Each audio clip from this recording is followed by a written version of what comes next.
Hi everyone. Today I am interviewing Kylie Bartlett.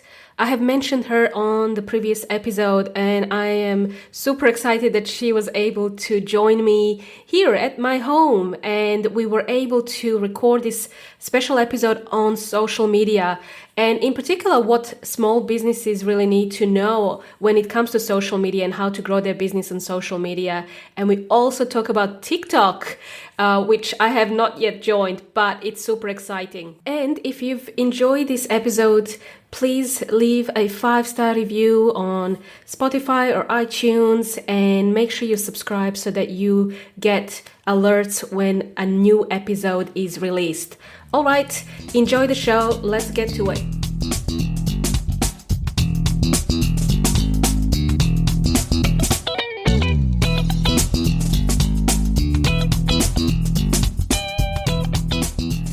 Welcome to another episode of Fall in Love with Your Business Again. I'm excited to have Kylie Bartlett on my show today. Kylie is best known as the self-driven businesswoman, an international public speaker, and a published author of the book called Facebook Friends with Benefits. And she thrives on sharing her unique take on social media and the strategies required to succeed in the new economy. Kylie is better known these days as the Web Celeb, helping startups, small businesses, and corporates to become web famous in their industry. Kylie has trained, coached, and inspired more than 1,000 businesses globally on how to become socially savvy on the web. She has appeared on numerous Australian television and radio broadcasts, including The Today Show, 9am Show, 3MP, appeared in many Australian newspapers, magazine publications, including the Sunday Herald Sun, Dynamic Business Magazine, Australian Banking and Finance Magazine, to name a few. And she recently founded the Digital Talent Group. They're a boutique social media marketing agency specializing in premium content and social media management services for small businesses. They're also an education provider offering training services for students and stay-at-home moms who are looking to get certified in social media marketing. They pretty much buddy up students with small businesses who need assistance with social media. Wow, I think it's time to get started. What an introduction. Welcome, Kylie. I could sit here and listen to that all day. Maybe so. Pretty good. Thanks for the intro. It's a good summary. Yeah, nice summary. So Kylie, can you add to this? Is there anything that I've missed?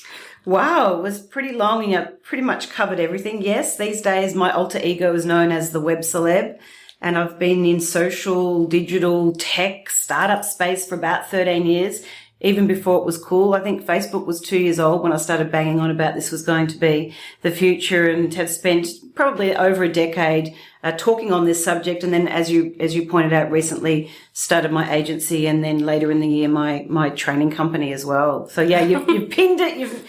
You've got it down there to a T there. So that's exactly what I've been doing. Why did you decide on social media? Because that is such a big part of your background.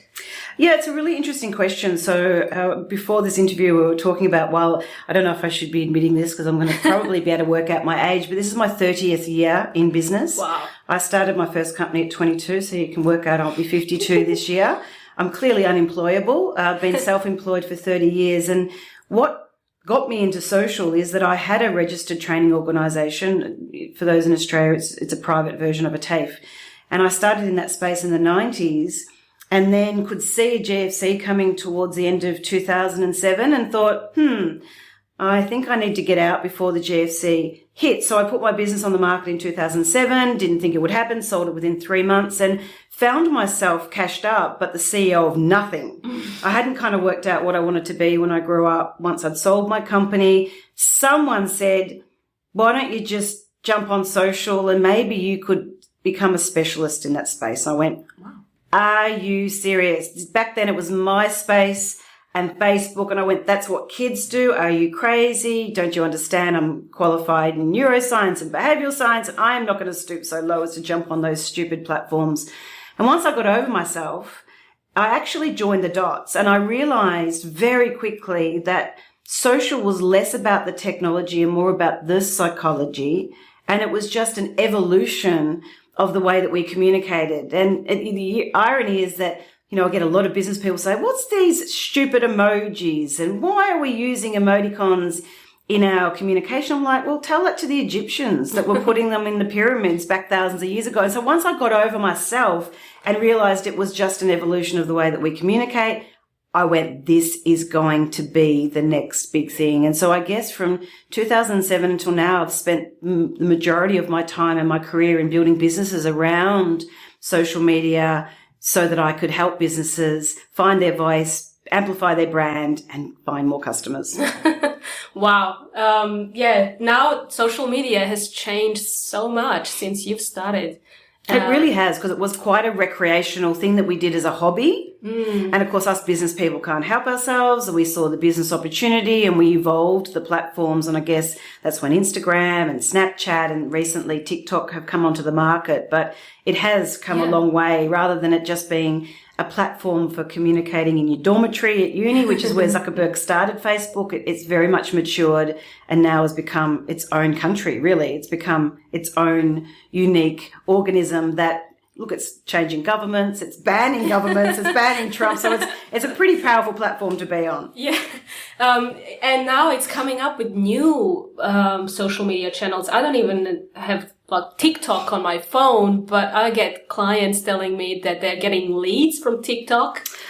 And their kids are not using Facebook anymore. And so what do you think is happening with the social media platforms? It's really fascinating you bring up TikTok, and I'm not sure that I should disclose this whilst I'm going to. I'm on TikTok 3 hours a day. And now I'm not on TikTok 3 hours a day actually creating content or videos. I'm on there wearing two hats. One hat, joy. I just love it because it's so joyful and it's user generated. And secondly, as a businesswoman, how is it that I can incorporate it into my business and help my clients? And you're spot on. Kids are like, even Instagram's so last Tuesday for kids, they're now on TikTok and are using it as their chosen platform. So I guess when I'm sitting down and talking with clients and they go, what should I be on? I say, you're asking the wrong question. It's, where is your clients? Where are they? Where's your target market? Where are they hanging out? What sandpit are they playing in? And it's more about where they are and less about what you want. And so again, if it's a business to business client, I'm talking about LinkedIn. If it's more of that baby boomer, I'm going Facebook. If it's more Gen Y, Gen Z, then I'm definitely talking about Instagram and TikTok. So I guess this has to be reverse engineered and around where's your target market and what is it that you can do to be in front of them. So you basically, as a business owner, you don't have to be on all the platforms. You're spot on. And I'm a big believer in, and I'm giving your listeners permission, do one incredibly well than all of them averagely. So it's building up that muscle, I guess, as well. Like, do one of them really well so you know it inside out, upside down, back to front, and you're getting some traction with it. That gives you the competence and confidence to then delve into another platform. But trying to be good across all of them is exhausting. It's a scattergun approach, and I'd rather you do one of them well. So I'm giving you permission just to do one. What do you think business owners do wrong when it comes to social media? What I think they do wrong is more about what they do wrong in business than what they do wrong in social, because what ends up happening is they bring bad habits from their business across into social. So I see it time and time again. In 30 years of being in business, I see a lot of entrepreneurs, wannapreneurs, startups that have got this great idea and they put all their energy and passion and enthusiasm and time into building a business or a brand or a product, but haven't put time aside to market it. And it's like, you can't sell a secret.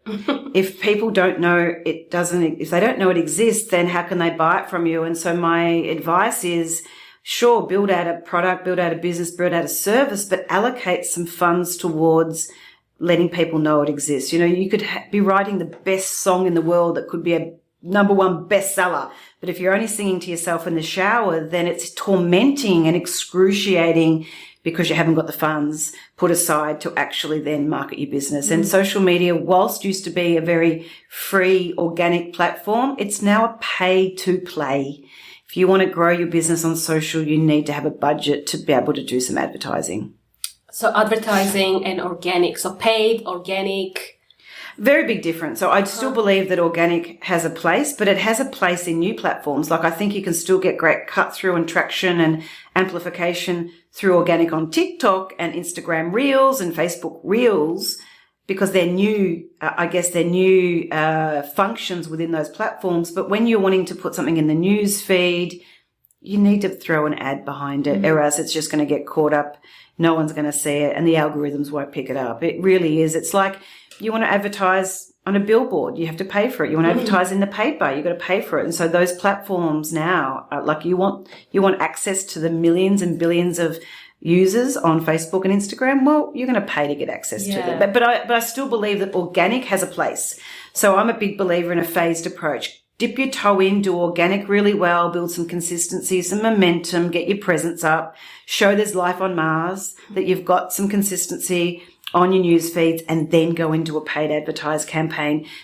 Going into a campaign paid prior to having organic content, consumers are very educated these days. They're going to go check you out. And if your house looks like it's higgledy-piggledy or it hasn't had any love or attention for months and weeks, then you're wasting money on an ad because your brand is not consistent. So do organic well for 60, 90 days and then launch into a paid ad campaign. Oh, I really love that advice.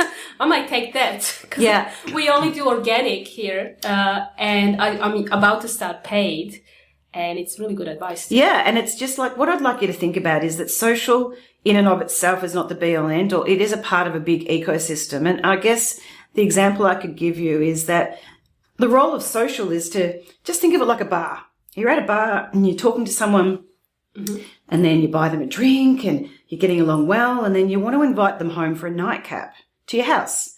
But they come home and your bed's not made, and there's dishes in the sink and there's no furniture. That date goes straight back to the bar to find someone else. And so what I mean by taking them back to your home, your website, your mothership plays such a significant role, because social's role is to drive traffic to your website to make a sale or to subscribe to your database or whatever it might be. But can you appreciate that if you're driving traffic to your website and it's so old-fashioned or it's not up-to-date or it's not mobile-friendly, then you're wasting a lot of your efforts in social. So they have to work hand in hand. So if I go back in time, so 30 years ago... You weren't even born, probably. I was born. I'm not that far off from your age. But at 30 years of being in business, you've seen it all. You've experienced everything, that every challenges that most of our, listeners will be going through. Even, pandemic is one really big new challenge. But what is the biggest challenge that you've had and that you had to overcome as a business owner? I think life and business comes in stages. This is not the first challenge that we've had. If I look back to being in business 30 years, there's been, highs and lows. I went through the global financial crisis in the late 80s and then again in 2008 and now with COVID. And to be really honest with you, I've done my best business or been my most successful through adversity. I guess my personality is suited around when there's pain or people are going through some kind of challenges, what is it that I can offer, value add to help take away some of that pain? If you look, it's interesting, if you look back to the gold rush era and all of those miners out there that were digging for gold, they weren't the ones that made the money. It was the people that made the pans that were selling them to the miners. And so that's kind of the philosophy I use. So rather than perish through a pandemic or a crisis, how can I prosper? How can I look at where there's pain and what can I do to add value to relieve some of that? And there's a great saying around sometimes necessity is the new invention. When there is a necessity, some of us will perish and some will prosper. And it's sit down and have a look at what it is that you can do to relieve some of that pain, and the prosper will come as a result of it. Yeah. Did you not start the, is it digital talent group? Was it started just before the pandemic? In the pandemic. In the pandemic. So this is the crazy thing. So my background for the last, 14 years has been in international speaking, published author, thought leader in that social strategy, digital space. And I had this crazy idea when I turned 50 that I'd like to combine my two lives. And my previous life was in training and education, and my current life is in social. And so I came up with this crazy idea is imagine if I started an RTO again, a TAFE, specialising in qualifications, certificates in social media marketing, and trained up our born digital youth who don't have the business acumen but have the digital skills, if I could train them up in how to do social and digital and then hire them out to small businesses who had no clue, had business acumen but had no digital skills.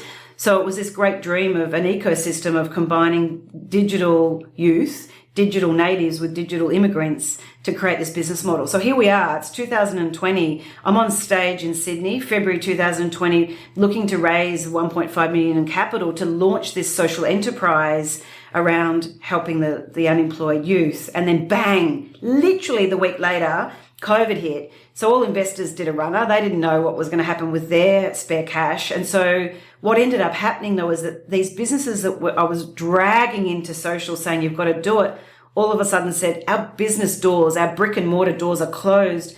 We now think that social is what's going to keep us front of mind, where we can tell people that we're doing, click and collect or home deliveries. We now need social to show that we still exist, even though our brick and mortar business isn't open. So we started our agency in March, in the first lockdown 2020, and we are now growing month on month. I'm now about to put on my 4th full-time staff member within the agency arm of the business. So again, had not a dream in the world of starting the agency. It was to start the social impact with the RTO, but it was through a need that small businesses were scared. They were worried about losing their livelihoods. And so we launched our digital talent group, the agency arm of the business, in COVID. And as I said, now small businesses are prospering. We've got some businesses that have never gone back to opening their brick and mortar. They're now pure e-com, making more money than they ever did because their profits are high because they haven't got the overheads. And this is as a result of COVID, which I would never have started that arm of the business had it not been. So yes, Digital Talent Group was a COVID baby. COVID baby, yeah.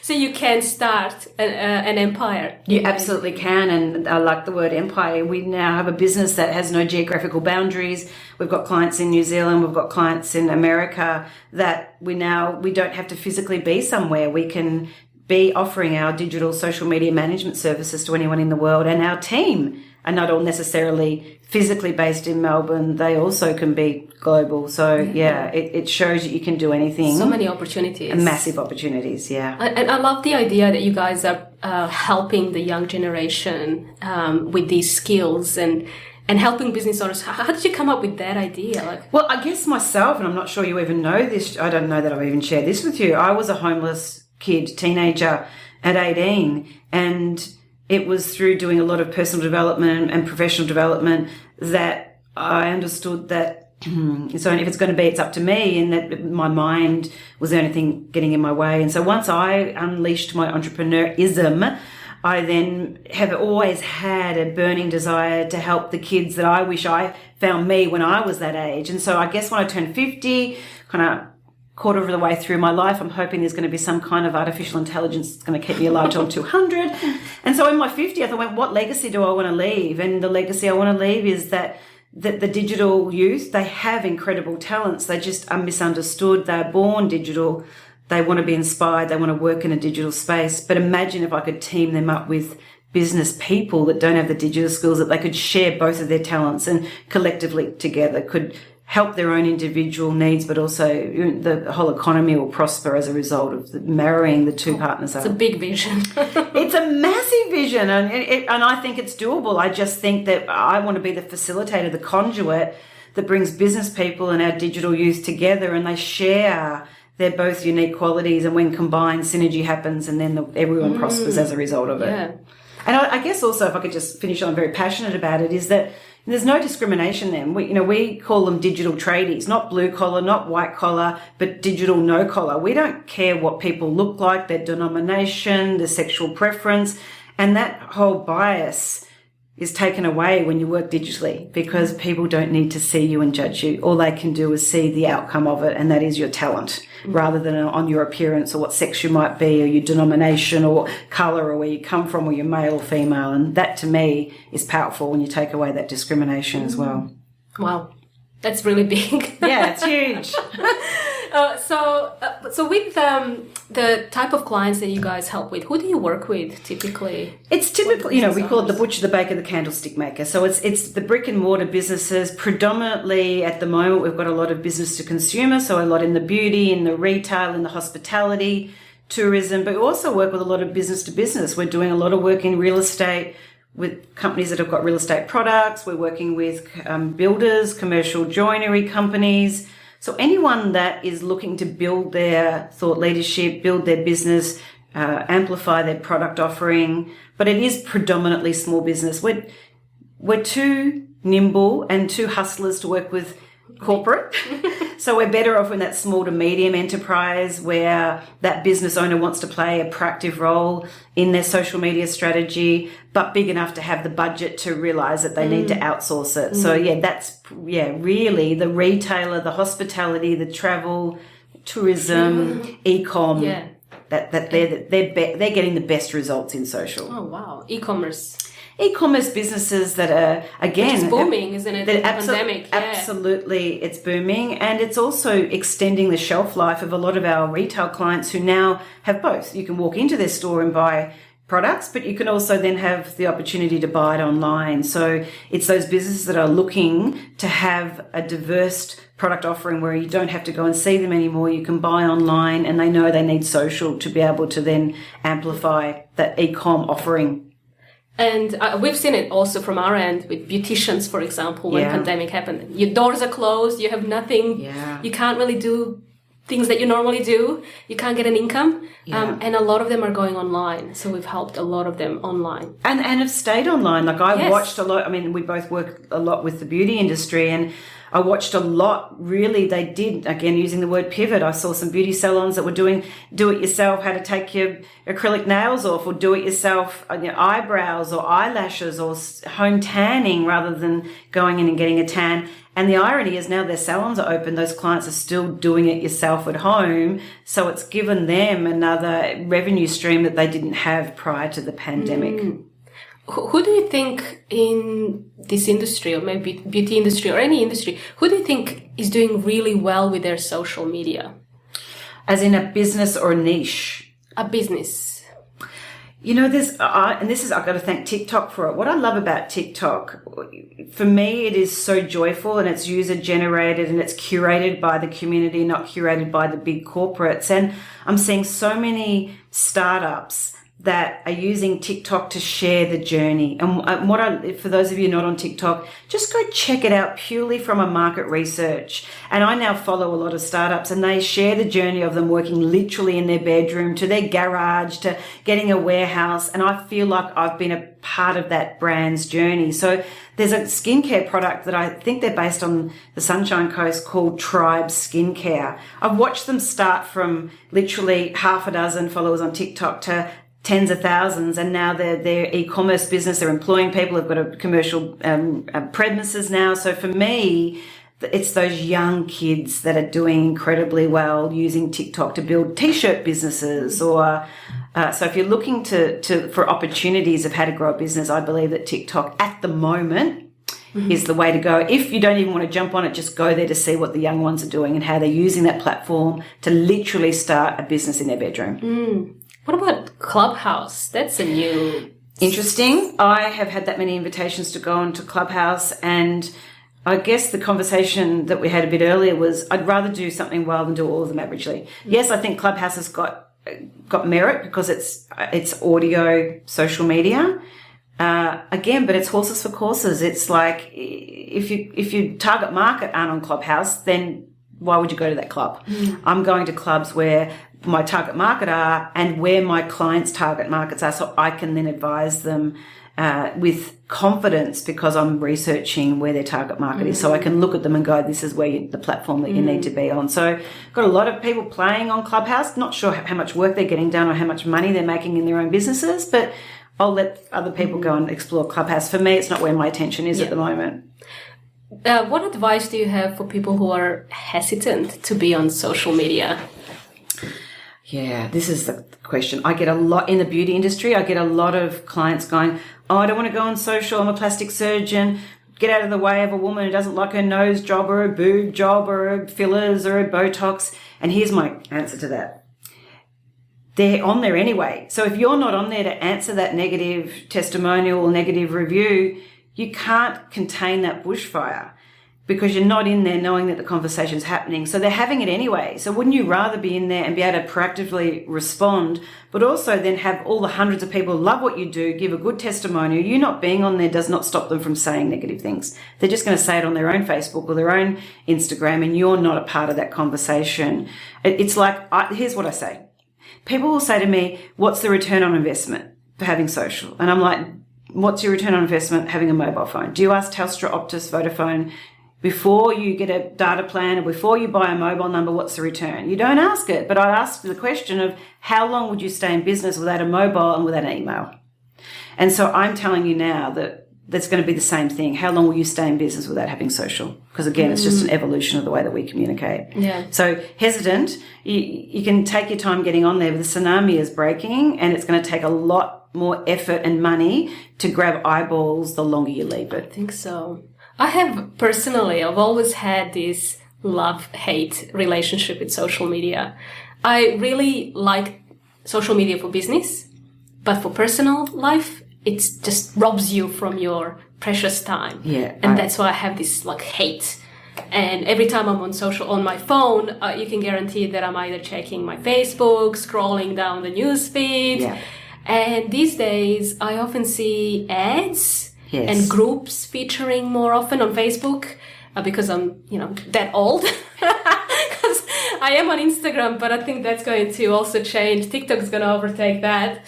But yeah, on Facebook, things like my friends, I'm not seeing anything, that connection that I had from my family or friends. It's not showing up on newsfeed as often. So it kind of feels like a commercial. Hate. Yes. Facebook is out there just to sell me something. And do I trust Facebook?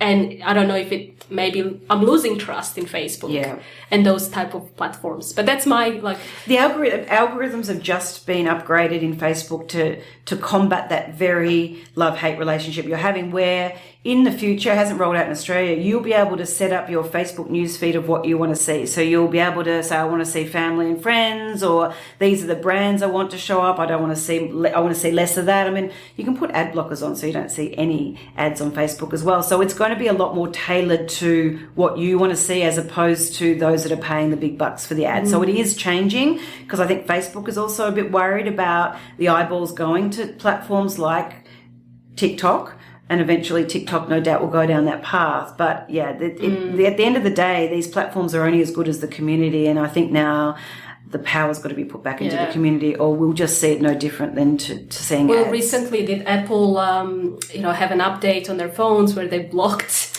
all of these cookie tracking. And that's right. Which is very important for Facebook. Yeah, but then if I could flip it and kind of challenge you on your thinking that, if I'm searching to buy something and then they put they retarget me and put a little chip, like a little tracking device on me where ads come up, I don't mind it, because it's an efficient way of me now having things I want to buy come up in my newsfeed, as opposed to me sitting on Google doing my own searches. So go and put a cookie on me and track me, because then I can have it in my newsfeed and I can do my due diligence without me having to go out there searching. You can eat your cookies. I can eat my cookies. I can have my cookie and eat it too. That's a good one. I like that. Yes, I can eat my cookies. Oh, thank you so much, Kylie. I think I've got enough out of you. Where can our listeners go and check you out? Do you have anything special for them, or? You know what?